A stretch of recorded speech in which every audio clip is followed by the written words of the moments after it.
Oula, elle pèse autant que toutes les mitzvot. Alors, il y a, si on veut voir un peu l'importance du Shabbat, une autre façon de le voir.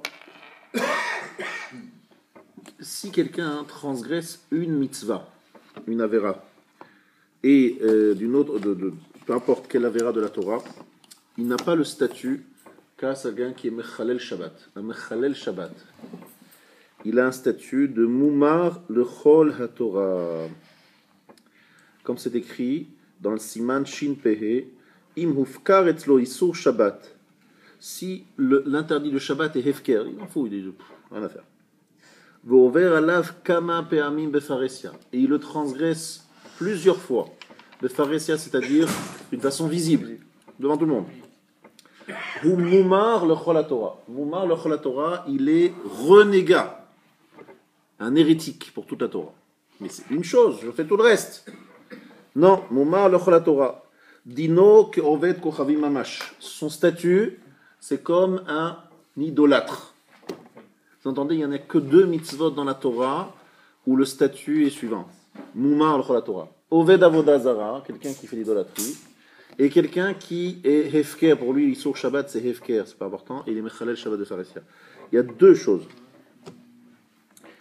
Donc, pour vous dire à quel point c'est à la chalama, vous savez que si on habite avec un goy dans un reshut, dans un domaine privé, il faut faire le hérouv, n'est-ce pas? Il faut faire le hérouv. Si on est qu'entre juifs, c'est un statut. Si on est avec des goyim, c'est un autre statut. C'est écrit que si imudar ima oved kochalim, donc s'il habite avec un goy, ou bien si c'est un goy qui n'est pas Shomer Shabbat, le statut du juif qui n'est pas Shomer Shabbat et du goy par rapport aux interdictions de porter dans un domaine privé, c'est un domaine privé, c'est-à-dire dans la cour ou dans les escaliers, est le même. Ça veut dire que si par exemple aussi s'il fait la shrita, shritato nevelak moi, sa shrita, ça n'a aucune valeur. Kofer b'maase bereshit.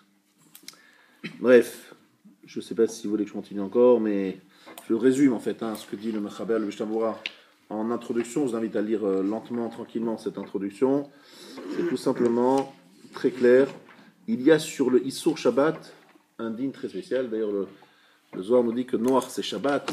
Ceux qui veulent savoir le secret de Parashat Noach sont invités à venir mercredi soir à 20h. On fait un nouveau shiur de 20h à 21h.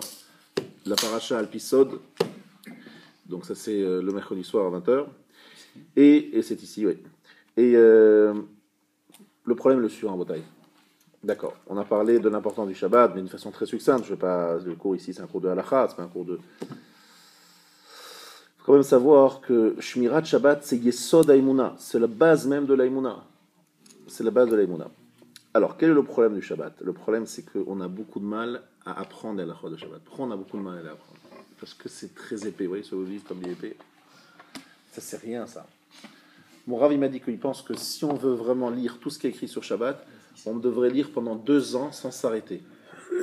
Lire tout simplement ce qui est écrit sur Shabbat. 2 ans sans s'arrêter. Tellement il y a de choses écrites sur le Shabbat. Il y a dit, et ici le Mishnah Berurah nous dit qu'il est impossible de faire Shabbat comme il faut sans étudier la halachot. C'est sûr qu'on transgresse. Certain qu'on transgresse. Je vais vous dire les mots.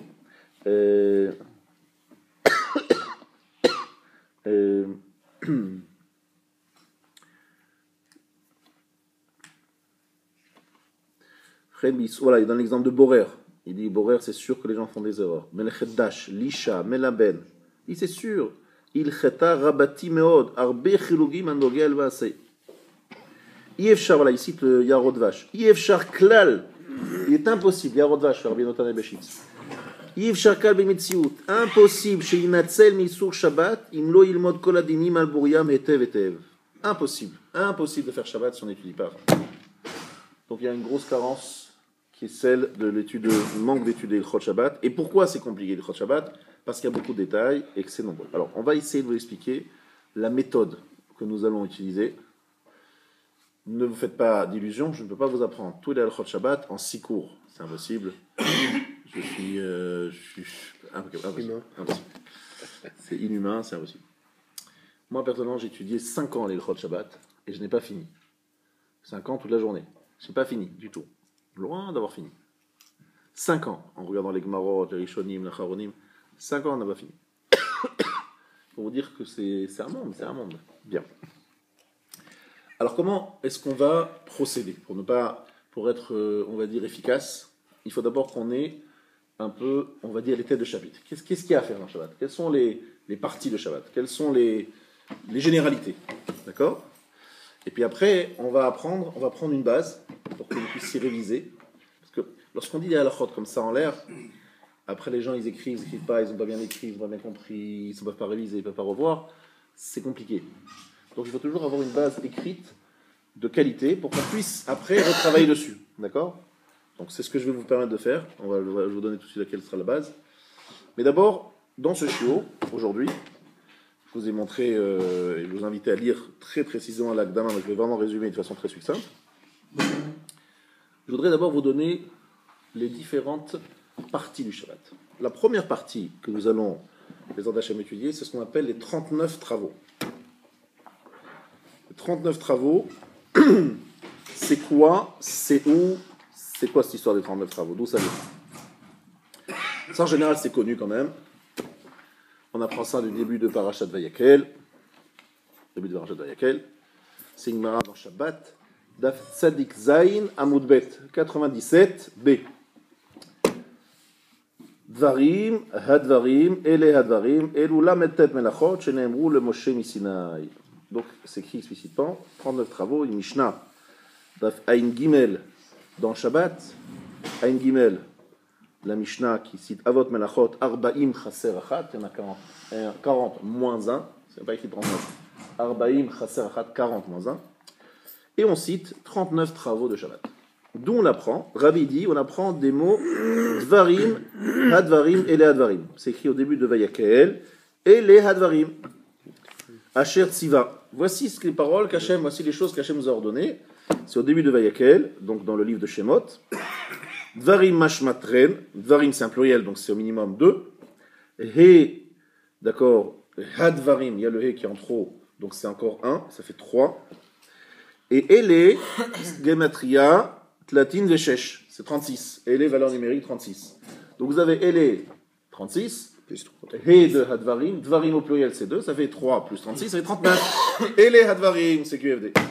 Voilà ce qu'il dit Rabbi. C'est pas n'importe qui, c'est Rabbi qui dit ça, celui qui a écrit la Mishnah. Sheneemru le Moshe Bessinaï. Ça a été révélé à Moshe au Sinaï. Parce que si vous cherchez dans la Torah où sont les 39 travaux, ben vous pouvez chercher longtemps. Vous savez pourquoi? Parce que c'est pas écrit. Merci, Todavar. Ce n'est pas écrit dans la Torah. Cherchez bien, vous ne trouverez pas. Il n'y a pas écrit les 39 travaux interdits Shabbat. C'est écrit à 12 reprises Shabbat, mais c'est pas écrit les travaux interdits Shabbat.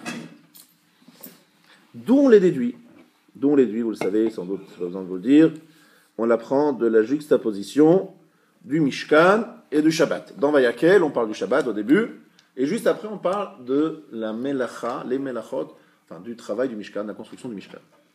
Et on nous dit, ce qui a permis l'élaboration du Mishkan, ce qui a permis la construction du Mishkan, ça, c'est une Melacha interdite Shabbat. Ce qui a permis de faire Shabbat et le Mishkan, c'est une Melacha interdite Shabbat. D'où on apprend de la smichut, de la juxtaposition de l'interdit de Shabbat avec la construction du Mishkan. Où c'est écrit 39 travaux, on ne peut le déduire que de cette façon-là. Et nos chachamim font remarquer quelque chose, ils disent, regardez, la paracha des fois, elle est longue. Regardez, Noach à la fin. On est dans Noach. À la fin, il y a des énumérations de gens, quel âge ils ont vécu, à quel âge ils ont eu leur enfant, combien de temps ils ont vécu. Ça prend des pages et des pages. Tu as l'histoire de Eliezer, le serviteur d'Abraham, qui répète longuement ce qu'on sait déjà, parce que c'est déjà été écrit avant. Mais lorsqu'il s'agit des Ilchot Shabbat, c'est-à-dire les 39 travaux de Shabbat, qui sont tous des interdits de la Torah, sanctionnés, messieurs, celui qui transgresse le Shabbat, c'est sanctionné par quoi, vous le savez? Il y a 3 sanctions possibles, celui qui transgresse le Shabbat. Karet, Khatat et Mita. Alors expliquez-moi, c'est l'un ou l'autre, on va faire les 3 ensemble quand même. Baruch Atah Adonai, Eloheinu melech haolam, shehakol yemidoro. Alors, si c'est par inadvertance, Shogeg, il a oublié que c'était Shabbat, ou il pensait que cette melacha était permise, Khatat. un sacrifice expiatoire. Si il savait que c'était Shabbat, mais qu'il n'y a pas eu de témoins qui l'ont fait hatra'a, c'est-à-dire qu'ils l'ont prévenu, mais il savait très bien que c'était Shabbat, il savait très bien que c'était interdit, et il a fait bémézid volontairement, chayav karet. S'il avait témoin et hatra'a, chayav mila. Quel mita? Skila, lapidation, c'est la mort la plus horrible, la pire des sanctions. Donc vous avez compris, dans tous les cas, il se prend quelque chose sur la tête. Beshlogeg khatat, bemezid beliatra karet, mezidatra edim skila. Ça c'est Shabbat. Donc on voit là le niveau, l'importance du Shabbat. Très très important Shabbat. Et surtout rappelez-vous, Moumar le Cholatora, quelqu'un qui veut le Shabbat de Pharésia, il touche du vin, c'est comme si un non-juif avait touché du vin. Il habite en compagnie d'un juif, c'est comme si un non-juif habitait dans le Khatser. C'est terrible, Nora Ve'ayom. Je vous dis tout de suite une petite cola sympathique, parce qu'on commence, on va faire un truc sympa. J'ai vraiment le Khaïléo, il m'a dit, écoute, il m'a dit juste une petite cola sympathique, il m'a dit, si tu es un juif, qui est devant le grand rabbin, alors c'est truc, quelqu'un donc d'honneur, d'important, de connu, reconnu, il n'ose pas, il dit non, devant le grand rabbin, je ne vais pas prendre ma voiture, devant le grand rabbin, je ne vais pas allumer la lumière, devant le grand rabbin, je ne vais pas faire ça. Rien que ça lui enlève le statut de Mechalel Shabbat de pharisien. Parce que ça veut dire qu'il comprend la gravité du Shabbat, il a honte. S'il a honte de le transgresser devant quelqu'un de Chashouv, ça suffit. Même s'il le fait devant un rabbin moins connu, si devant un rabbin Chashouv qu'il reconnaît, il ne le transgresse pas, c'est déjà un certain respect du Shabbat. Voilà ce qu'il m'a dit le Rav Chaléou, ce qui me permet des fois de faire monter à la Torah des gens que vous peut-être vous pensez, mais comment ça se fait que le Rav Gay permet à cette personne de monter à la Torah, pourtant ce monsieur, d'accord, c'est des gens que j'évalue que devant des rabbinim, ils n'oseraient pas faire certains interdits, ou bien il y a certains interdits qui transgressent parce qu'ils ne savent pas que c'est quelque chose d'interdit, parce qu'ils pensent qu'on est encore au Maroc et qu'il y avait encore une muraille autour de Paris. Lutèce, ils sont encore à Lutèce, à l'époque de Lutèce. Ils pensent que Neuilly, c'est Lutèce. Et donc, il y a une muraille. Ou bien ils pensent que la Seine, elle fait le tour de tout Paris. Je ne sais pas, ils ont peut-être des terres comme ça. Mais ce n'est pas des gens qui sont Mechalel, Shabbat, Befarech, on y va, on n'a rien à foutre, machin. Non. Des gens qui ont un peu de ressenti. Est-ce que c'est clair, Otaï? Là, je commence une petite coula pour que ce soit un peu plus digeste, le chiour, un peu plus digeste. Tof. Donc, on a compris qu'il y a 39 travaux. Il y a même une Gemara qui nous dit qu'il y a écrit 39 fois le mot Melacha dans la Torah. Vous connaissez cette Gemara? 39 fois le mot Melacha dans la Torah. Mais, en fait, il y en a écrit 40. Vous vous rappelez cette Gemara? Dans Shabbat. Il y a écrit 40 fois le mot Melacha dans la Torah. Et alors pourquoi je dis qu'il y a 39 travaux, il devrait y en avoir 40, puisqu'il y a écrit 40 fois. Ah, non, vous devez savoir la Gemara. Qu'est-ce qu'elle répond la Gemara? Pourquoi est-ce que c'est 39 travaux alors qu'il y a 40 fois le mot Melacha? Parce qu'il y a une fois un mot Melacha qui en fait cache autre chose. Lequel? Yavo, Yosef est venu dans la maison de Potiphar, la Asot, Melachto. Qu'est-ce qu'il venait faire, Yosef? C'était un jour de congé payé, c'était un jour de fête. Qu'est-ce qu'il est venu faire, Yosef? Melachto, son travail, c'était une façon de dire qu'il est venu aller avec Madame Potiphar. Ce n'est pas un travail qu'il venait faire, il venait faire une avera. Et au dernier moment, il s'est ressaisi. Et donc, Haram dit qu'il a su, dans la difficulté, ça a été très dur, il s'est retenu et il a résisté. Mais l'arto, il n'est pas venu faire un travail. Terrible, hein? Il faut voir comment comprendre ça. En tout cas, le mot melacha dans ce cas-là n'est pas le vrai. Donc, c'est pour ça qu'on a karbayim, chaser achat. 40 moins 1, parce qu'il y a 40 fois le mot melacha, mais il faut en enlever un. D'accord? Vous avez donc 39 melachot qui sont écrits dans le mot Ele Hadevarim, Ele 36, Hadvarim, c'est les 3, 39. Et vous avez le mot Melacha écrit 40 fois, moins 1, parce qu'il faut en enlever. C'est clair? Bien. Maintenant que les choses sont claires, nous allons commencer à les rendre un peu moins claires, parce que c'est trop clair jusqu'à présent. Si c'est Shabbat, ça doit être un peu moins clair. La liste des 39 travaux, je ne vais pas la lire devant vous maintenant, parce que ça n'a pas d'intérêt pédagogique. Je vais la lire, je vais la traduire, dire bon, c'est bien, vous allez voir passer le temps. Ça n'a pas vraiment d'intérêt. Juste sachez que les Avot Melachot, il y en a 39 Avot, 49 pères, 39 pères, et autant et beaucoup plus de Toladot. Il y a papa et il y a les enfants. Avot Toladot. Qu'est-ce que c'est que cette histoire bizarre de Toladot, Avot Toladot? Est-ce que tu peux me donner un exemple, Michael? De Avot et Toladot. Qu'est-ce qu'il y a un Av et qu'est-ce qu'il y a une Toladot? Un exemple, qu'on essaie de comprendre ce que ça veut dire Av et Tolada. Av, un exemple d'un Av. Srita. Av, c'est Srita, donc déjà c'est faux. Ouais, Pas le mot c'est le Srita. Melaben, Melaben. quoi. Melaben, c'est un Av. La Srita, c'est Tolada de Toladot. Melaben. Non. Ça peut être Tolada de Melaben, mais c'est pas. C'est un cas un peu particulier. Srita, ça peut être ou Tolada de Melaben, Tolada de Dash. Bon, mais c'est pas mal, on se rapproche. L'exemple le plus facile, parce que je cherche des exemples faciles, pas commencer de celui-là compliqué. Zoréa, ça veut dire semer. Interdiction de semer Shabbat. Interdiction de verser de l'eau sur une plante. Ah, c'est arroser ça. Arroser, c'est pas écrit dans la Torah. Oui, mais pour semer, ça permet de le faire pousser. Lorsque j'arrose, ça pousse. C'est une tolada, un dérivé de zoréa qui veut dire semer. C'est un exemple facile, voilà. Je vais vous pris un exemple facile. Il y a plein d'exemples comme ça, énormément de toladot. Donc il y a 39 Av et beaucoup d'enfants. Je m'excuse. Et mettre de l'eau dans un vase. Moi, Voilà. ça m'est arrivé, je ne vais pas me cacher, Voilà. d'apporter à la maison un bouquet de fleurs, d'arriver juste à la limite, et dire, Voilà. je ne mets pas les fleurs parce que je ne mets pas d'eau. Et moi, je dis, oui, mais c'est de l'eau. Je ne m'en cache pas devant vous. Alors par c'est exemple, de l'eau. Mais la fleur, elle mettre est la coupée. plante dans l'eau, Oui. c'est quel interdit, d'après ce qu'on vient de dire? Zoréa. C'est semer, mais dans le sens de tolada. C'est-à-dire, quelle différence y a-t-il entre verser de l'eau sur la terre où il y a des plantes, ou bien mettre des plantes dans l'eau? Donc on n'a pas le droit de les mettre dans l'eau. Mais donc à partir de l'entrée de Shabbat, si vous le faites avant Shabbat, il n'y a aucun problème. Limite. Voilà, ça dépend. Vous savez quelle est la limite? Il faudra qu'on en parle aussi. Parce que là, c'est très limite. Alors, monsieur. Il faut qu'on en Non, parle. mais j'irai. Non, vous avez raison. Je me Si cache c'est pas. si c'est Je l'heure, pose la question. si c'est déjà Shabbat, c'est interdit. Si c'est pas encore Shabbat, c'est moutar. Voilà. Mais je suis dans la limite des 18 minutes. Ah, 18 minutes, c'est permis pendant les 18 minutes. Mais pour la personne qui les reçoit, Qui a déjà reçu elle est rentrée Shabbat, dans c'est Shabbat. interdit.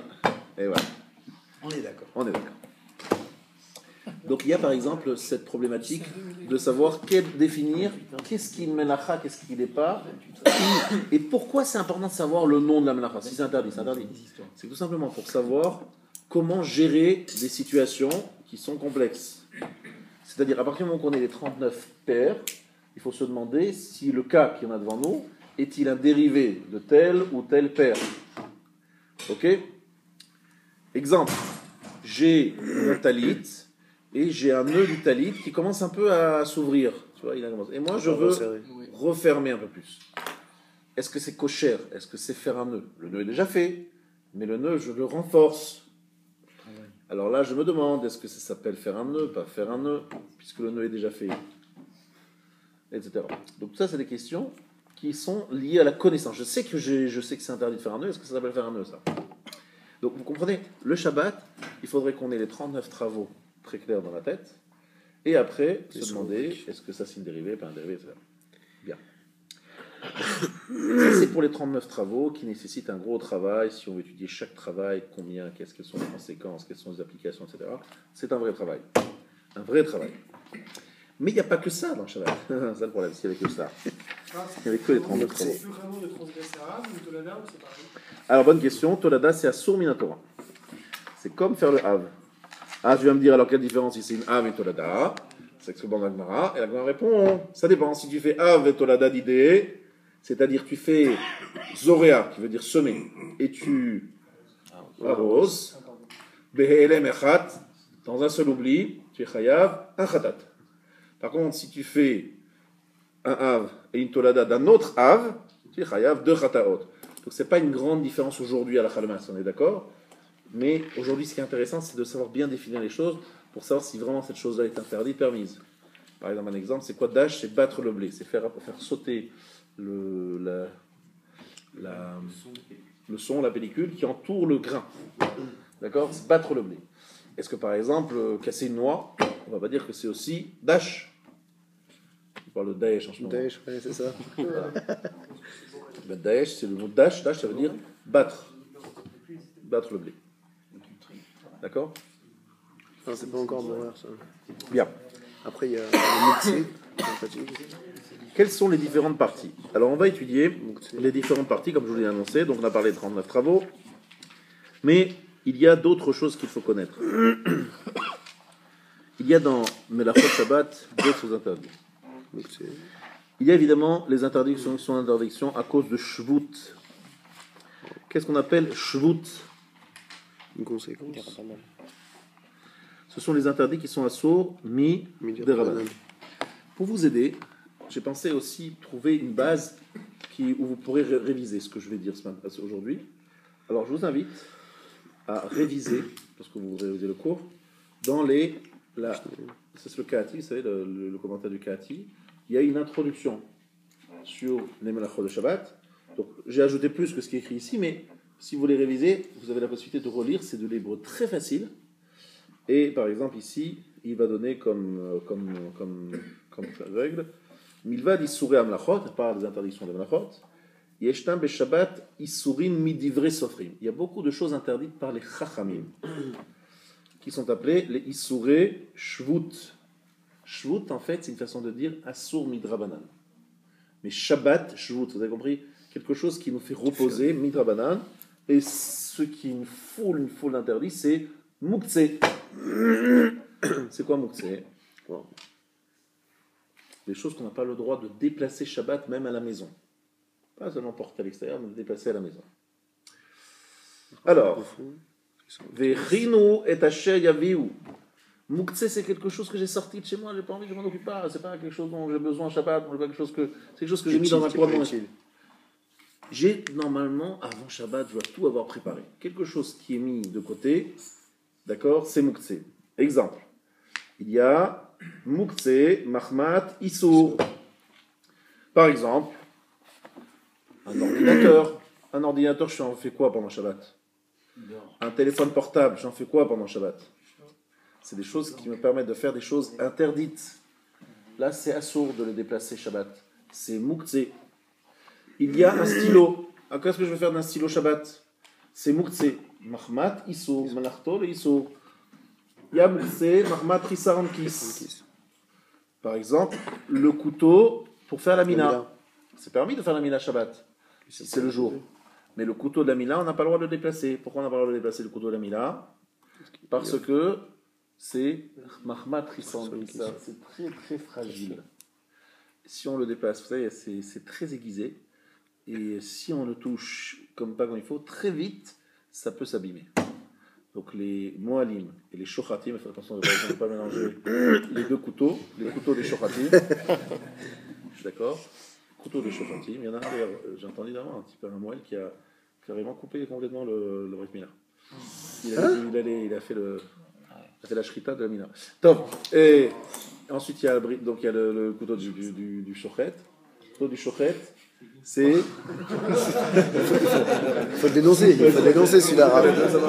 Il faut le dénoncer. Je connais pas son nom, personne n'a pas son nom. Le couteau du shochet, lui aussi, est très fragile. Très fragile, le couteau du shochet. Donc, c'est ce que pour des choses un peu plus proches de votre quotidien. Pour ce c'est des choses qui ont de la valeur. Qui ont de la valeur, qui valent cher et qu'on ne peut pas déplacer. Qui valent fragiles, qui ont de la valeur, qui sont fragiles. Vous les mettez de côté, surtout n'y touchons pas parce qu'on a peur de les abîmer. Moukse, Mahmat, Rissaron, Kis. Cristal, il y a Moukse, Mahmat, Mious. Des choses qui sont dégoûtantes que personne ne veut toucher. Moukse, Mahmat, Mitzvah, Shofar et Lulav. Et Moukse, Mahmat, Nolad, etc. Donc il y a énormément de types de Moukse. Je ne vais pas évidemment vous donner la cite. Il y a ce qu'on appelle ouvdin de chol, des choses qu'on utilise de semaine, des choses de semaine. Donc je vais vous dégoûter totalement du Ilchot Shabbat, finalement, on a réfléchi, on a bien écouté, on va faire Bassar B'Chalav, c'est plus simple, c'est beaucoup plus facile. Bassar B'Chalav, c'est beaucoup plus court, beaucoup plus simple, c'est très très simple par rapport à Shabbat. Shabbat, c'est la chose la plus difficile qu'il existe dans dans toutes les halachot, de tout ce qui existe en vrai, c'est les choses les plus complexes. Et là, je vous ai encore rien dit. Parce que ça, c'est facile, ce que je vous ai dit. Le vrai sujet de Shabbat, compliqué, vraiment compliqué, c'est ce qui est écrit ici. Il y a dans le Sefer Kalkalat Shabbat ce qu'on appelle Melechet Machshevet Asra Torah. Ça veut dire quoi? Je vous ai donné jusqu'à présent les 39 travaux. Je vous ai parlé un petit peu des Isurim de Rabbanan, gentiment, rapidement, pour pas trop vous effrayer. Et il y a ce qu'on appelle Melechet Machshevet Asra Torah. Qu'est-ce que ça veut dire Melechet Machshevet? Une melacha avec la pensée. Hein, c'est quoi la melacha de la pensée? Alors vous allez prendre quelque chose que vous connaissez depuis très longtemps, je vous ai sans doute entendu parler. Il y a ce qu'on appelle Eno Mitkaven. Eno Chayav el Amelacha, Eno Chayav el Amelacha, Rak Sheikaven Beotomase, seulement s'il a l'intention de faire l'acte. Beotokuf ou Beofanaso. Donc si quelqu'un par exemple est mitasek, c'est quoi mitasek? C'est quelqu'un qui s'appuie sur le mur. Aïe, il ne savait pas qu'il y avait derrière un interrupteur. Et il a allumé la lumière, ou il a éteint la lumière. Qu'est-ce qu'il pensait faire? Lui, il pensait juste s'appuyer sur le mur. Il n'était pas au courant qu'il y avait un interrupteur. Il est mit à sec. Est-ce qu'il y avait une marchava, une pensée, une volonté de transgresser Shabbat? Pas du tout. Rien du tout. Ni gornisht. Pas du tout. D'accord? Il est mit à sec. Il y a quelqu'un d'autre qui sait que c'est Shabbat, il sait très bien ce qu'il fait, mais c'est melacha d'avoir chez nos mitkaven. Par exemple, l'exemple de l'Agmara, c'est quelqu'un qui tire un banc et qui fait un sillon. Lui, il ne veut pas se faire un sillon, il veut faire tirer le banc. Mais en tirant le banc, il fait un sillon. Et c'est quoi faire un sillon d'ailleurs, dites-moi, parmi les 39 travaux? Écrire. C'est pas écrire, c'est Choresh. choresh, ça veut dire labourer. Ça, c'est interdit. Minatora. Par exemple, vous êtes dans un jardin, vous commencez un petit peu à déplacer la terre, le truc. Choresh. Vous versez un peu d'eau, vous savez, vous êtes sur la table de jardin, et par exemple, vous versez de l'eau sous la table. Mashké, il y a des plantes qui peuvent pousser en dessous. Vous comprenez? Il faut être. Est-ce qu'on a le droit de faire pipi, par exemple, dehors, sur les plantes? Est-ce que c'est mashké? Est-ce que ça fait pousser les plantes ou pas? Zoréa. Alors vous avez de la chance, c'est acide. A priori, c'est pas très bon pour les plantes. Dans certains disques, on va dire que c'est un engrais. Ça peut être un engrais, non? L'autre c'est un engrais. C'est extraordinaire, et vous savez pourquoi? Parce qu'en fait, vous vous rendez compte, lorsque vous étudiez un petit peu, que chaque chose que vous faites, que vous dites, que vous pensez à Shabbat, vous oblige à vous dire, mais attends, finalement, c'est permis ou c'est pas permis? J'ai le droit, j'ai pas le droit? Monsieur le rabbin, il faudrait avoir un rabbin devant chaque juif, baki le Shabbat, pour chaque juif tout le temps. On n'a pas, nous, des rabbins disponibles, en plus, qui connaissent Shabbat, et qui sont là devant chaque juif, ça n'existe pas. Et pourtant, c'est extraordinaire, le Shabbat nous oblige de rentrer dans les détails. Il faut mieux à faire. Bien. Alors, comment nous allons procéder si c'est tellement compliqué, monsieur le rabbin? On va peut-être aller se coucher, c'est mieux. On ne va pas commencer à rentrer dans un truc compliqué, on ne sait pas si on va s'en sortir. On va faire la sieste. Ou non, là, c'est plus la sieste, là, c'est la nuit, là. On va faire la nuit. Franchement, qu'est-ce que vous en pensez? Vous êtes un peu dégoûté, là, ce soir. Je dis, bon, c'est un peu compliqué, ça prendra 5 ans, vous n'aurez pas fini. Donc, à la limite, passons à autre chose. De plus simple. Il y a des halakhot plus sympathiques, plus simples, plus grand public, plus machin, plus... Qu'est-ce que vous en pensez? Il y a un problème, chers amis. Je ne peux absolument pas renoncer à ce chiot parce que c'est un chiyuv, une obligation sur chaque rabbin d'enseigner le Shabbat. Et où c'est écrit dans Parashat Akel? Vayakel Moshe. Vayakel Moshe. Moshe a rassemblé les Kehilot.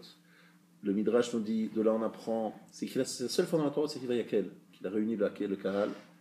Chaque rav a l'obligation d'enseigner des halachot de Shabbat dans sa communauté. Sinon, il est responsable du non-respect des Shabbat. Sachant que les Chot Shabbat sont complexes, que les gens ne le connaissent pas, il ne peut, évidemment, les gens ne peuvent respecter que s'ils ont appris, mais qui doit leur apprendre? Comment ils vont apprendre? Il faut que le rabbin les apprenne, leur apprenne.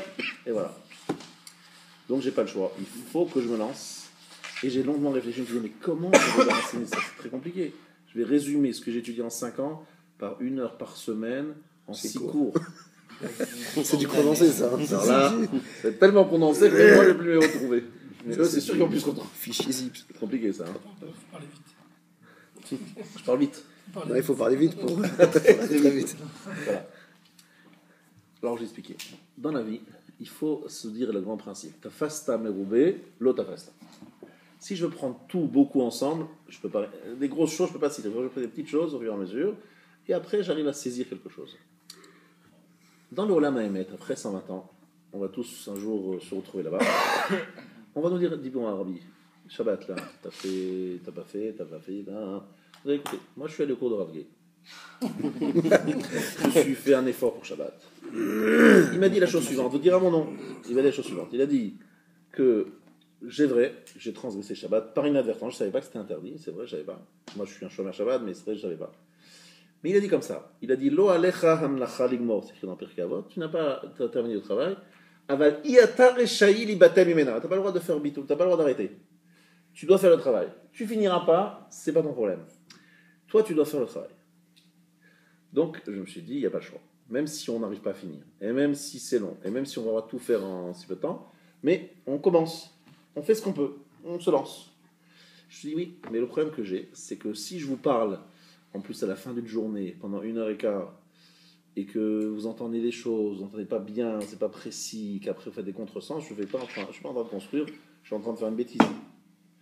Alors je me suis dit, il faut absolument qu'on ait tous devant nous un livre. Alors vous allez me dire, mais c'est très bien, on a le livre. Mishnah Berurah, Chel et Gimel. J'ai fait un petit calcul que pour finir sur Chel et Gimel, et arriver au chapitre les plus à la Chalamase, c'est en général plutôt vers la fin, ça va prendre à peu près, j'évalue à raison d'1h15 par semaine, et un autre, je pense que ça va prendre environ 30 ans. Environ. J'évalue. On va commencer maintenant. D'accord. Donc, je me suis dit, je ne peux pas utiliser le Mishnah Berurah.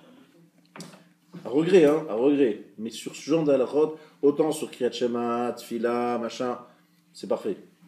Autant sur Shabbat, je ne veux pas vous raconter l'histoire, c'est pas possible. C'est pas possible, à moins que vous arrêtez de travailler, on s'assoit, du matin jusqu'au soir, on fait Shabbat. Avec le truc, on fait une année shabbatique, voilà, c'est le cas de dire, et on y va, on fait Shabbat, shabbatique, voilà, c'est parfait. Une année shabbatique après l'année de la Shemitah, si vous voulez, on peut faire ça. Pardon? Il n'y a pas de problème, moi je peux faire un appel sous Shabbat, et voilà. Il reste peut-être un peu d'argent. Il risque pas d'avoir pas mal de monde. On peut toujours essayer. Vous me direz combien vous gagnez chaque mois. On dira voilà, c'est pour soutenir M. Intel. Je ne vais pas prendre un paye d'un vrai, c'est 1000 ou 1200 euros. C'est compliqué. Donc chacun me dira ce qu'il gagne. On fait un appel Shabbat. Si ça marche, on s'inscrit tous pour l'année. Elle est belle l'histoire. C'est belle histoire. Très bien. Ben voilà, on a trouvé une première solution. Alors, si cette solution ne fonctionne pas, C'est dommage. c'est dommage. Pourquoi en trouver une autre? D'accord. Mais si par hasard cette solution ne marchait pas, je me suis dit il faut que je retrouve une solution. Alors, les ouvrages sur Shabbat sont très très nombreux. Et en plus, il y a toujours l'ouvrage d'un rabbin qu'on prend, l'ouvrage d'un rabbin qu'on ne prend pas. C'est le rabbin, il est oui, c'est juste, c'est pas juste, je suis d'accord, je suis pas d'accord. Les ouvrages sur le Shabbat, c'est des forêts, c'est des bibliothèques entières. Je veux dire, il faut que je trouve l'ouvrage. Je ne peux pas dire que c'est la référence, pas la seule, il y en a beaucoup, mais qui est le plus pédagogiquement, mon avis, adapté à un public sfarad, parce qu'on est quand même plus sfarad que Ashkenaz, mais il faudra peut-être que je donne la halakha pour les Ashkenazim aussi. Mais quand même fondamentalement sfarad. Et j'ai trouvé un livre. Écoute Joseph. C'est pas lié à Kout Joseph parce qu'il est un peu plus compliqué. J'ai fait quelque chose de plus, on va dire, encore plus lié à la modernité. C'est une histoire qu'écrit ici le Rav Mazouz. Rav Mazouz, c'est une histoire incroyable. Ce que je vais vous raconter maintenant, c'est une histoire absolument incroyable. C'est un élève qui se destinait à aller dans une yeshiva X, dans une yeshiva en Israël, et qui s'est retrouvé par hasard à la yeshiva Kisei Rachamim. Et cet élève, c'est un élève brillant, mais il avait une question qui se posait depuis très très très longtemps. Il demandé à je ne sais pas combien de rabbanim, et personne ne trouvait la réponse. Alors, il s'est trouvé par hasard dans la Shiva Kisei Rachamim. Il a demandé à Meir Mazouz cette question. Il a répondu, il était extrêmement satisfait. Il est resté dans cette Shiva. Et il est niftar, je crois, 10 ans après, à l'âge de 35 ans, je crois, de truc de maladie. Il est mort très très jeune. Mais pendant. Alors moi j'ai lu, voilà. Et ce Rav, il a écrit un livre qui s'appelle Menuchat Ahava, qui est un chef-d'œuvre, Menuchat Ahava. Pourquoi il est un chef-d'œuvre? Parce que, c'est très concentré, c'est très clair, c'est lié à des choses de tous les jours. C'est quelque chose qu'il a fait, c'est un gros travail qu'il a fait. Et clairement, ce monsieur, c'est quelqu'un d'exceptionnel, c'est vraiment un type incroyable. Il a travaillé comme un malade pour sortir ce livre, en très peu de temps. Il travaillait jour et nuit, il a ouvert tous les livres, etc. Et il ne s'est pas absolument positionné. Absolument. Pour le public ashkénaze, il faudra que je fasse des remarques sur ce que mais pour le public sfarade, je pense que c'est un psak qui est assimilable, acceptable pour la plupart. Voilà. Donc je me suis dit, si vous êtes d'accord et vous voulez vraiment travailler comme il faut toujours avoir une base pour travailler.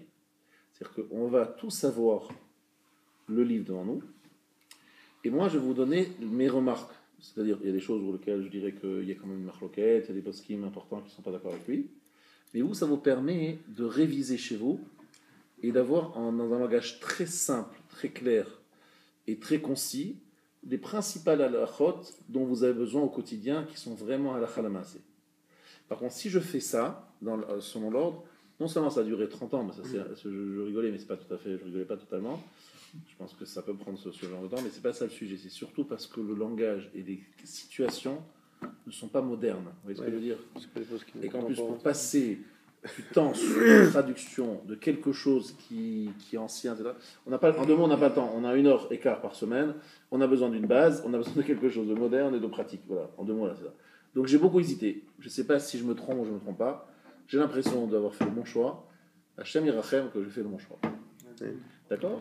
Et que, voilà, en tout cas, c'est sûr que si vous faites ce que lui, il écrit, vous ne faites pas un Issou Gamon, je pense que dans le ciel, Mistama Mekoubalot, il a eu... Je peux raconter une histoire que Ramazouz, il a écrit, il a raconté dans son livre. Il est allé à Johannesburg. À Johannesburg, il y avait un grand Gaon, aussi très jeune, s'appelle le Rav Aaron Pfeiffer, que j'ai beaucoup de halakha, c'est quelqu'un d'extraordinaire, qui a écrit plusieurs livres de halakha, c'est donc un vrai Ashkenaz à 100%. Et il lui a donné le livre Menuchat Ahava. Ce Rav Aaron Pfeiffer, il lui a rendu le lendemain le livre, il lui a dit, écoutez, j'ai écrit un livre de 400 pages sur Shabbat, mais ce livre-là, il dépasse le mien de loin, au niveau de la présentation de la pédagogie. Même des Ashkenazim ont reconnu que ce livre était particulièrement réussi.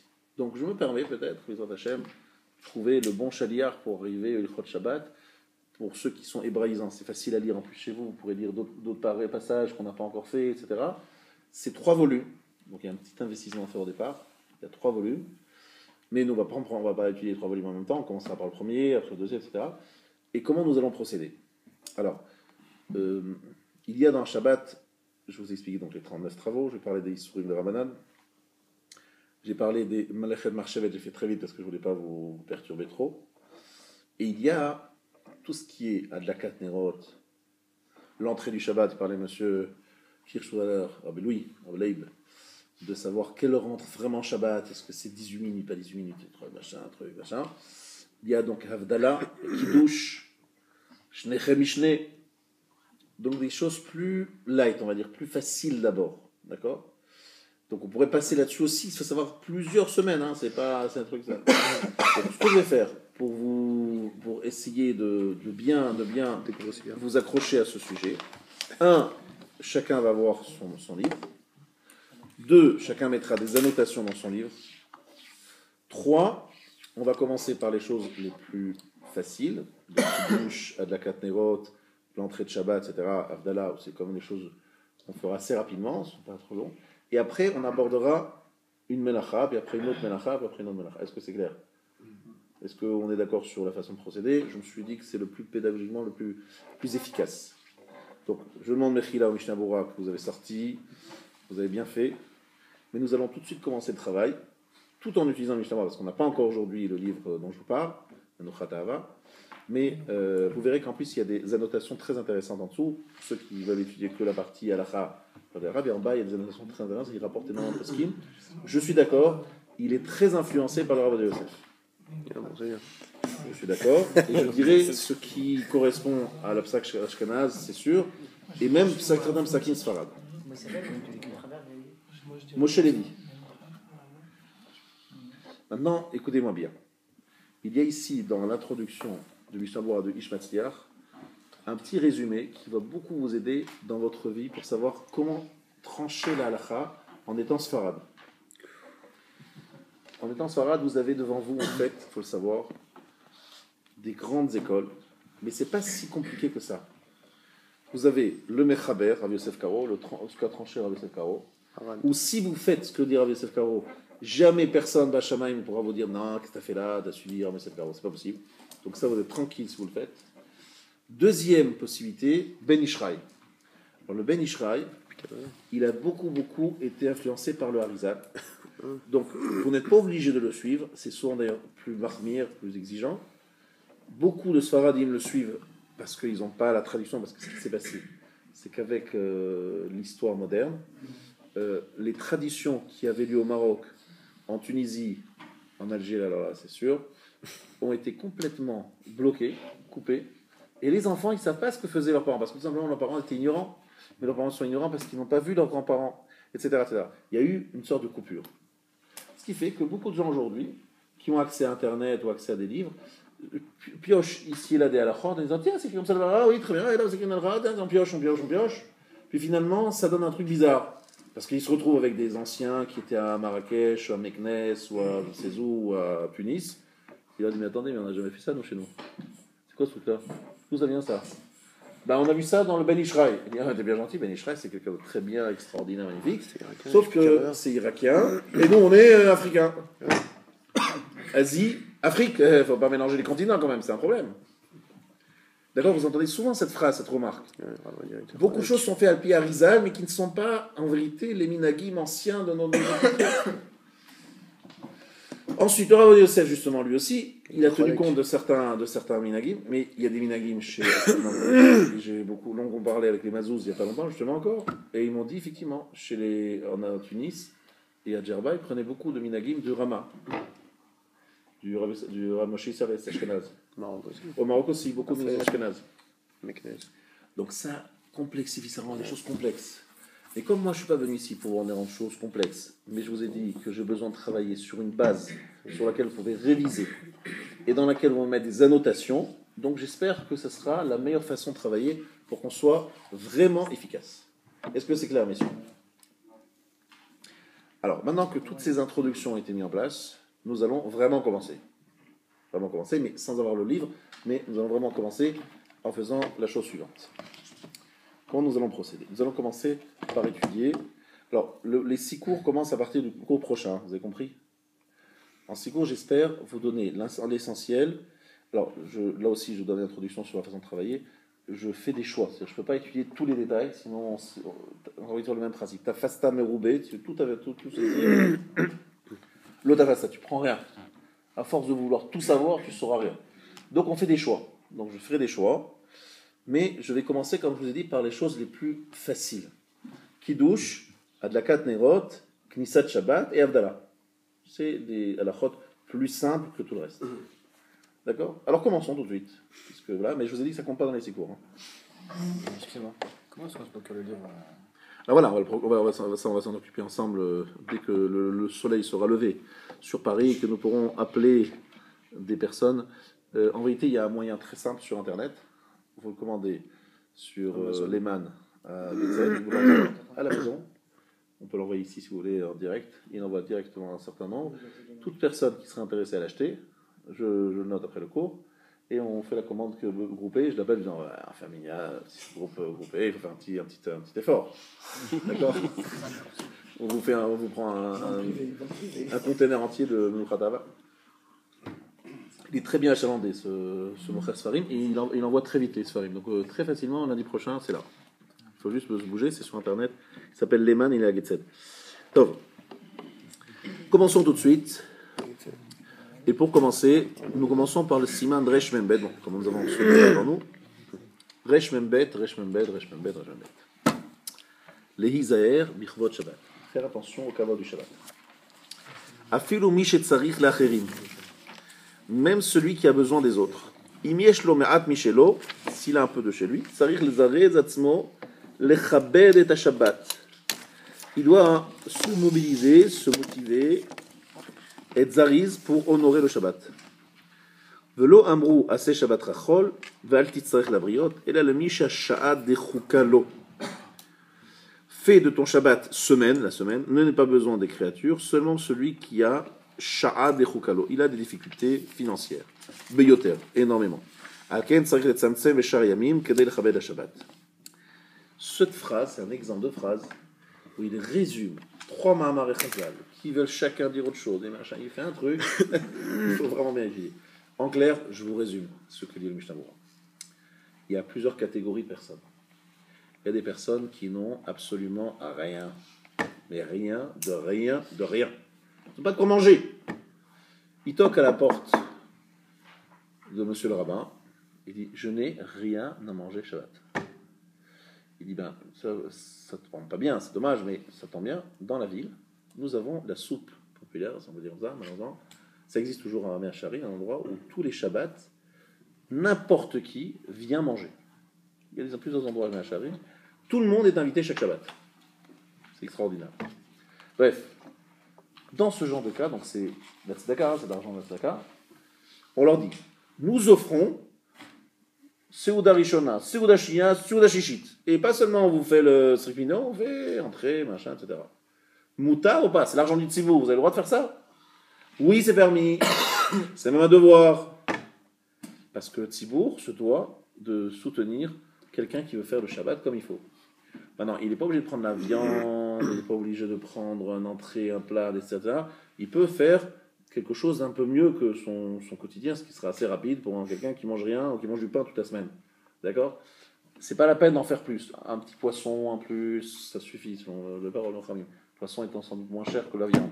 Ce que dire, on fait juste un plat un peu particulier pour honorer le Shabbat. Ça, c'est quelqu'un qui n'a rien de rien de rien. Maintenant, quelqu'un qui a de quoi manger 2 repas. Shnei Seudot. Celui-là, il va toquer à la porte. Aidez-moi. J'ai de quoi manger 2 repas. Mathieu fera 2 repas. Ah, mais c'est des repas très, très light. Et le 3, Souda Shishit. Souda Shishit. On dit non. Souda Shishit, ça sera un Dvar Torah ou une pomme. On est quitte avec ça. On te donne rien. Attends, mais celui qui a rien, il est mieux loti que moi. Oui, c'est vrai. Celui qui a rien, il est mieux loti que lui. Il aura droit à 3 repas et en plus avec le petit truc en bus. Maintenant, il y a quelqu'un qui a très peu. On lui dit, écoute, essaye de tout diriger vers Shabbat. Est-ce que vous savez pourquoi? Alors ça concerne aussi Rosh Chodesh. Les dépenses de Rosh Chodesh et de Shabbat ne sont pas dans le panier de Rosh Hashanah. Rosh Hashanah, il y a un panier qui vous a été réservé. Dedans, c'est écrit, je crois avoir vu 500 000 euros pour chaque personne ici. Pas mal, voilà, c'est bien. C'était une bonne moisson. N'oubliez pas le maaser, 50 000 euros. Pour aller voir. Voilà. Quand tu surfas, on va être disponible. Donc, dans ces 500 000 euros, il n'y a pas le repas de Rosh Chodesh. Il n'y a pas le repas de Shabbat. Et il n'y a pas les scolarités payées à Aleph. C'est pour ça qu'on se lâche à Aleph. Il faut payer les scolarités à Aleph parce que de toute manière, ça ne fait pas partie de votre voilà. Ça fait pas partie. De toute manière, vous payez plus, vous payez. Plus vous avez, parce que finalement, ce que vous payez ne vous diminue pas votre réserve de Rosh Hashanah. Yom Tov aussi. Yom Tov, Rosh Chodesh, Shabbat, Chinuch, éducation. Donc, lâchez-vous Shabbat. Votre femme vous dit, je veux le dernier gâteau de Contini, celui qui vient de sortir. Je veux une entrée, machin, je veux ceci, je sais pas, dit, mais ma chérie, mais avec plaisir, il n'y a aucune restriction, c'est Shabbat. Ça ne fait pas partie du truc, plus on s'en donne, ça n'enlève rien de ce qui était décidé. Donc on y va. Donc, vous avez compris? Ça, c'est un grand principe. Les fêtes aussi, non? Pardon? Et les fêtes aussi, ouais. Donc, vous avez bien compris le principe? Soyez. Il faut être Mechabed Shabbat, honorer Shabbat. D'où ça vient ce lien d'être Mechabed Shabbat? D'où c'est écrit dans la Torah? Vekarata la Shabbat oneg, dit le Mishnah Berurah dans le premier Mishnah Berurah. Ikar mitzat oneg Shabbat itparesh anu l'edei anviim. C'est écrit par les prophètes. Comment je demande Vekarata la Shabbat oneg? Veyesh poskim shisvira lehu deikaro min Torah chez Shabbat ou Bichlal, Mikrae Kodesh. Mikrae Kodesh, Mikrae, Kara, appelé, Kodesh, consacré. Ce sont des jours consacrés, des moments consacrés. Qu'est-ce que ça veut dire? Ça veut dire, chers amis, que certains disent que c'est Mina Torah qu'il faut faire Oneg Shabbat, parce que c'est écrit Mikrae Kodesh. Mikrae Kodesh, c'est consacré. Comment je consacre? Comment je rends la chose spéciale? Je veux faire d'un moment quelque chose de spécial. J'ai la brit mila de mon fils, j'ai la bar mitzvah de mon fils, j'ai le mariage de ma fille. Comment je fais de cela quelque chose de spécial? Ben, j'invite mes copains et je leur dis écoutez, on va faire une bouffe, une seuda, mitzvah extraordinaire, seuda de mitzvah magnifique. Si je leur donne une boîte de thon et 3 pistaches, ils vont dire écoutez, bon, c'est compris, c'était pas une grosse affaire ton affaire. Le mariage de ta fille, le bar mitzvah de ton fils, c'est pas très fachou. Mais si j'y vais, je vais rentrer, la truc, machin, je dis les êtres humains, ils ne peuvent pas dire Mikrae Kodesh par simplement un chiour. Je leur fais un grand chiour. Je dis voilà, j'invite tous les invités à la salle. Je leur dis vous allez manger des clopinettes, mais vous allez avoir un chiour de folie. Non. La Torah nous dit Mikrae Kodesh, c'est quelque chose où le corps participe. Donc il faut bien s'habiller pour honorer l'événement. Il faut bien manger, etc. Ça s'appelle Mikrae Kodesh. Donc certains disent que Oneg Shabbat, c'est Minatora. D'autres disent c'est Midrabanan, basé sur les prophètes, et Karata, la Shabbat, Oneg. Mais le Choladeot, c'est une mitzvah gedola d'honorer le Shabbat. Donc faites attention, il y a beaucoup de gens ici qui ne font pas attention à ça, malheureusement. Je ne comprends pas, pourquoi ce n'est pas rentré dans les esprits. Le Shabbat, on change d'habit. Le Shabbat, on ne vient pas en jeans. Le Shabbat, on ne vient pas en t-shirt. Le Shabbat, on ne vient pas en habit de semaine. C'est pas possible. Assourd. Hein? La cravate, ça dépend. Si par exemple tu vas dans un rendez-vous, chaque fois que tu as un rendez-vous très important, tu mets une cravate. Pas toujours des gens qui ne mettent pas de cravate. Ça dépend des j'ai vu qu'il y a des premiers ministres qui mettent des cravates, des premiers ministres qui ne mettent pas de cravate. Ils ne mettent pas toujours en première cravate. Donc c'est pas obligatoire la cravate si c'est pas ton truc. Mais s'habiller en costume, avec des belles chaussures. Des chaussures, pas des trucs de semaine quoi, pas des baskets et pas des. C'est transgresser le Mikrae Kodesh. Cirer ses chaussures avant Shabbat et en et semaine, tout ça. Brave, on vient les bras nus. En semaine, vous pouvez venir en jean, c'est pas interdit. Parce que c'est pas interdit. Ce qui est interdit, c'est le Shabbat, Yom Tov. Il faut honorer. Il faut changer d'un. Voilà. C'est pas comme le dimanche chez les Goïms. Le dimanche chez les Goïms, effectivement, on s'habille moins bien que les jours de semaine. Alors nous, on fait malheureusement comme eux. On dit oui, c'est Shabbat, et je vais pas me rendez-vous d'affaires, donc je me mets détente. Non, c'est pas détente, c'est pas détente. C'est honorer le Shabbat. C'est interdit ou c'est mieux de le faire comme ça? Non, la vérité, non. Pour moi, c'est un dommage, c'est un chilou du Shabbat. Le Shabbat, c'est un jour, il faut l'honorer, quoi. Mais même en semaine, quand on vient à la choule. Alors, semaine dans la chose, c'est déjà une madriga. Je ne peux pas dire que c'est un saut. Non, je ne parle pas de jean. Ouais. Je parle en général. Je ne parle pas pour Michael. Pour mes bras. Il y a beaucoup de gens qui aiment les bras, ici, il est là. Il y a une tenue. D'ailleurs, chez les Ashkénazes, lorsqu'on fait... Vous allez leur dire. Hein. C'est vrai que quelqu'un qui, à la tfila, c'est écrit comme ça dans la halakha, c'est bien d'avoir un habit. Par exemple, vous pouvez par exemple aller en t-shirt comme tu es toi, mais lorsque tu arrives à faire la tfila, parce que ce serait une bonne chose de. Non, tu m'as si je toi, je fais comme ça. Je suis en t-shirt, j'ai envie de mettre des contracts. Rav Gross, il te dirait qu'il y aura un problème de toucher tes hauts de bras, etc. Mais c'est pas d'après tous les chitotes, je suis d'accord, je dis la vérité. Bon, mais si tu veux pas faire ça, tu prends par exemple une petite veste comme ça, veste de costume, peut-être pas obligatoirement un costume, une veste. Tu la mets pour la tfila et tu l'enlèves. Mais tu l'amènes spécialement faire la tfila. Tu dis voilà, pour ma tfila, je vais mettre quelque chose sur moi. C'est magnifique. Sache que tu fais une grande mise en faisant ça. Je peux venir en Gandora?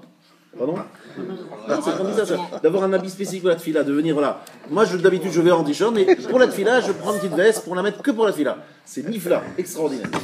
Icône, ikrat et lokecha. Deux qui roche, ça c'est Alpi Kabbalah. C'est pas un chiyuv.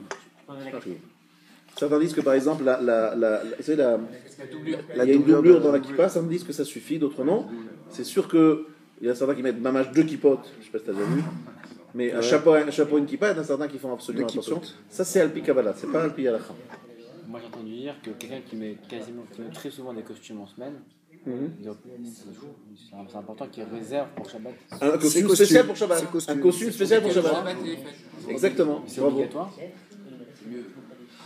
Moi, je dis franchement, pour moi, c'est obligatoire. Parce que c'est un chiloul de karata la Shabbat Kodesh, mais Mikra Kodesh. Parce que Mikra Kodesh, ça veut dire qu'il faut faire du Shabbat quelque chose de spécial, de particulier. Si je m'habille comme un jour où je fais bon, un jour de semaine, on est tous sensibles à des choses matérielles. Le corps, il ne peut pas vivre que sur l'intellect. Il a besoin de choses concrètes et sensibles. Donc, il s'habille comme ça veut dire que bon, Shabbat, c'est pas... Moi, je sais pas, pour moi, Shabbat, c'est comme aller à la rencontre d'un grand roi. C'est le Chadodi, l'Ikrat Kala. Hein. On reçoit la Kala, et tu vas à la Kala avec un jean. Quand tu vois un Khatan sous une troupa avec un jean, tu te dis, attendez, là, il y a un problème là. Je crois qu'il n'a pas compris où il a oublié ce qu'il faisait. On est d'accord, ça te gêne. Mais moi, je pense que le Shabbat, c'est comme ça. On va à une Kala, le Kala, c'est la Shrina qui vient, la Meshama Yetera, c'est la Kedusha du Shabbat. Je peux pas venir. Moi. Pour moi, ce serait... c'est une catastrophe, quoi. Si j'ai pas d'avis, de machin, je deviens fou, quoi. Et je pense que c'est pas moi, c'est comme dans le Shulchan Aruch, il faut le Chabed, il y a aussi un Shulchan Aruch spécial sur l'habit. Hein. Il y a même une halakha qui dit qu'il faut changer chaque habit. Alors il y a des shélotes dans les poskim, il faut savoir s'il faut changer les chaussures, est-ce qu'il faut absolument changer les chaussettes, il faut normalement changer tout, de A à Z. Il faut réserver tout Pour Shabbat, ça c'est l'habit du Shabbat. Il faut avoir aussi une chaussure de Shabbat. Il faut même C'est essirer un avant le grand Shabbat. idour, là je peux pas dire c'est un issour, mais c'est certainement un grand idour d'avoir un habit spécifique pour Shabbat, de Aleph jusqu'à Taz, du début de la tête jusqu'au Il y a une halakha comme ça ça, c'est savoir que c'est... pour les chaussures, qui dit qu'il faut cirer les chaussures à Erev C'est la Shabbat. chaussure et Erev tout Shabbat, ça, c'est un pour, lien de... Il y a de Parce que Chashuva à et table, tout. il faut garder ses habits où on peut se mettre. Non, parce que. J'ai compris, je vais te mettre à l'aise à table. Et en même C'est temps, bien pour d'avoir le cas des où Shabbat, chaussures c'est bien. nickel pour Alors, je vais te faire un petit coup là, Shabbat. Tu vas faire le kidouche avec tes habits de Shabbat. Les lechem mishneh d'habits de Shabbat. Tu manges le kazaï, tu manges un début du repas. Si après je vais te mettre à l'aise, tu te mets à l'aise, mais attention pour le Birkat Amazon. C'est de nouveau ce lié. Non, tu remets la veste au moins, le chapeau, Est-ce c'est un chapeau, qu'une la veste, etc. Mais au milieu du repas, c'est sûr que c'est bien, parce que c'est vrai que c'est un repas, etc. On va dire, on peut être mekil après avoir passé le début du repas. Voilà. J'ai fait une petite collage sympathique. Est-ce qu'une. Là, c'était sympa, voilà, je vais faire un petit peu. Mais très franchement, C'est moi, Shabbat, Rav. je préférais me mettre à l'aise, mais très franchement, je garde mon habit du début. C'est Shabbat, quand même. C'est que votre Shabbat, etc. Ouais, et justement, j'avais entendu, moi, le Rav Wattenberg, il avait justement fait une histoire comme ça. Il avait expliqué, il y avait un Rav qui avait invité son élève, et pendant Shabbat, il faisait très très chaud, et le Rav, l'élève, il transpirait, il n'en pouvait plus et tout. Le Rav, il dit, mais pourquoi est-ce que t'es comme ça, va te mettre à l'aise, déshabille-toi. Et il a fait ça un jour où il l'avait invité pour les Chagim, et il était comme ça, il avait enlevé le chapeau, il était comme ça, il dit, mais pourquoi tu te déshabilles? Là, il lui dit, non. Là, il n'y a pas de Onek Shabbat, donc tu peux pas. C'est les Chagim, il faut être beaucoup plus strict. Mais il y a quand même un Onek Shabbat, et de là, on ne doit pas être. Je traduis ce qu'il veut dire. Je traduis ce qu'il veut dire parce que c'est pas clair pour tout le monde, mais j'explique. C'est une bonne erreur. En français. Non, c'est pas moi, c'est une histoire que j'ai entendue du Rav Wattenberg. C'est pas grave, c'est qu'en fait, il dit comme ça, il dit que c'est écrit dans Shabbat. Quelqu'un qui dit, c'est écrit que Shabbat, c'est bien de manger du poisson, manger de la viande, prendre du vin, etc. Quelqu'un qui dit, écoutez, la vérité, je supporte pas le poisson. Je déteste le poisson. Et le vin, je supporte pas le vin. C'est très dur pour moi de boire du vin. Il a raison de dire que Onek Shabbat, c'est vrai que c'est aussi une question de délectation. Si quelqu'un, ça lui prend la tête, il n'aime pas, on va pas se forcer à le faire. Donc c'est la même chose que tu dis. Tu dis voilà, si quelqu'un transpire un peu plus, Il est chaud, il n'est pas à l'aise pour manger avec la veste et tout voilà. ça. Il dit le Onek Shabbat fait que il va. C'est pour ça que je dis au début du repas tout au début. Après, pour se mettre un peu à l'aise, être mieux, il enlève. J'entends ce que je dis. Ça a un sens, parce que c'est une dimension de oneg. Oneg, c'est un oneg. C'est sûr que, normalement, tu devrais ressentir que le repas de Shabbat, tu es devant le melech, pas moins que la tfila. Même je pense que moi, des fois, tu es encore plus devant le roi pendant la tfila, pendant du repas. Et donc, normalement, tu ne devrais pas pouvoir l'enlever. C'est normalement, lorsque tu arriveras à cette madriga, c'est comme ça que tu le ressentiras. Mais c'est vrai aussi, d'un autre côté, que c'est écrit que c'est un oneg. Et si c'est pas un oneg et que ça devient une souffrance, donc, effectivement, j'entends ça. Excusez-moi, juste une question pratique par rapport à la gandora. Ouais. Est-ce qu'on a le droit de la mettre sur ses habits uniquement la quoi là? La gandora. La djellaba. La djellaba, non, mais pourquoi je dis ça? Parce que c'est même pas pour une question de l'agua, c'est juste même par rapport aux enfants, etc. Pour, ouais, je sais. Pourquoi? Hein? Pour se rappeler un peu des origines. Non, pas du tout. Sache que ils gagnent des trucs, Ah non, moi je mets la gandora. Chez Ashkenazim, il y a un habit spécial. Ils mettent au moment du repas, je sais pas si vous connaissez, la bekiché. Ils ont un habit lorsqu'ils sortent dans la rue, lorsqu'ils rentrent à la maison, ils enlèvent cet habit et ils mettent un habit spécial pour le repas. C'est un habit comme ça noir, un peu brillant, très brillant, un peu soyeux comme ça. Stylé.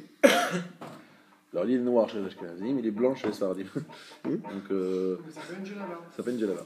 Il y a un côté honnête. Ouais, à côté de l'Oleg. Ouais. C'est paradoxal, la Parce djellaba. qu'il faut l'enlever. Non mais à part ça, la djellaba c'est un habit mourad, c'est un habit honorable, c'est pas un habit... Ah oui, mais il y a Ça y est, contrôle, le FM, est-ce le front marocain. Ça, on pourrait faire quelque chose on avec. est devant un roi avec Si, avec djellaba, si. Et en babouche, au moi. pays, mais Babouche et djellaba, c'est... Et alors, t'es où ici? Tu peux Et alors, aller tu nous attends. T'es où là? va Va place du Maroc. Mais attends, mais qui m'a dit que je dois me mettre dans en Hollande? T'as joué en présent devant Mohamed VI?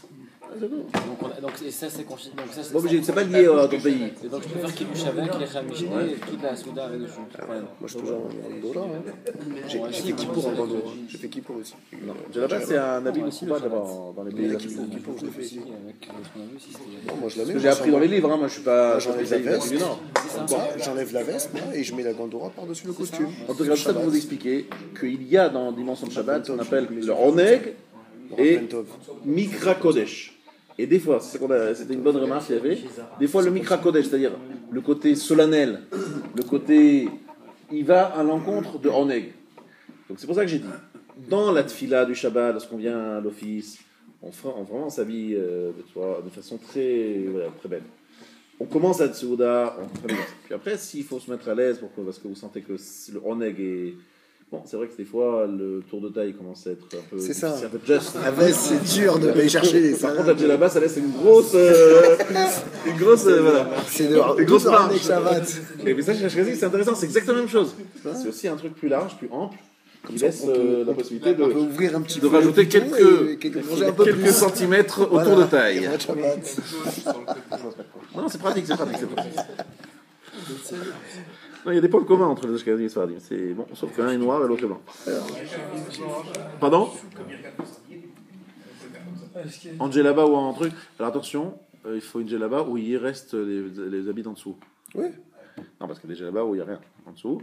Et là, il y a un problème de bracha, parce que le cœur voit la nida. Ah ouais, ouais. La Herva. La R20, ouais, mais bon. Ouais. Bon, c'est rare. Voilà, ouais. D'accord, on n'est pas arrivé jusque-là. Non. Très bien. Pas le Shabbat quand même. Non, moi j'ai compris que la djellaba c'est un habit qui est mechouba dans ces pays-là. Peut-être pas en France, ça se fait pas, mais si tu es un représentant d'Afrique du Nord et que tu arrives au palais à l'Élysée, tu peux arriver en djellaba. Si tu reviens en tant que représentant d'Afrique du Nord. Oh, même à Saint-Denis, hein. C'est très représentatif, hein, moi aussi. Très bien. Alors, dans les 3 repas de Shabbat, vous remarquerez que dans toutes les communautés, il y a un usage de prendre du poisson. C'est très répandu. Ça, c'est le Pikabala Vadaï, que c'est Chachouv. Même là, le Pikabala, le Mishnah Berurah ici rapporte de prendre des poissons à chaque repas. C'est pour cela que nos amis les Tunisiens prennent la damrout, nos amis les Ashkenazim prennent le gefilte fish, pour éviter les problèmes de borer. Oui, il n'y a pas de. Donc ça, il n'y a pas besoin de d'arrête. tri, etc. Il n'y a pas d'arrêt, etc. C'est très pratique. Et c'est un mamash, un Inyan Gadol. Et les Marocains font le poisson à la marocaine. Et les Marocains font la poisson marocaine. Et là, il y a pas et c'est des filets. Filet, voilà. Donc il n'y a plus Ça non plus dépend. de... Ça dépend, il y a que des arrêts. Hedloued, Mais pourquoi? Parce que souvent, là on verra dans les Chod Borer, qu'il y a beaucoup de poskim qui considèrent que dans le poisson, il n'y a pas un problème de Borer avec les arrêts. Donc c'est ça qu'il y a ça. ça c'est sympa. On veut la petite coula. Ça, c'est la coula, ça. Ouais. Non, mais il faut vous montrer, on montrera dans les mots, etc. Bien. Ça, c'est magnifique. Ça. Maintenant, quelqu'un, comme il le dit ici, chez Sonné, Imlo chez Enneotinlo le fitivo, ou chez Sonan, s'il les déteste, ou même si simplement il ne kiffe pas, Shabbat le Oneg Nitan. Le Shabbat est donné pour le délectation. Velo le tsar. Donc si pour lui les poissons, c'est quelque chose qu'il ne supporte pas, Vadaï qu'il ne doit pas prendre. Bento.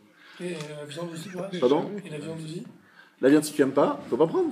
Donc il n'y a pas d'obligation de manger de la viande ou du poisson au Shabbat. Alors c'est sûr qu'a priori, tu prends la viande du poisson, mais si c'est quelque chose qui est pour toi du tsar, ça te fait souffrir, il ne faut surtout pas en faire. Parce que c'est pour Oneg. Le principal, c'est la délectation. Et le végétarien, Rav.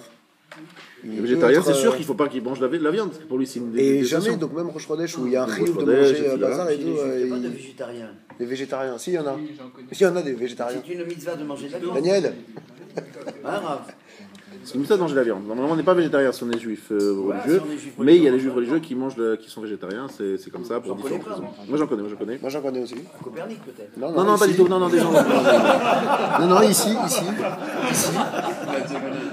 même.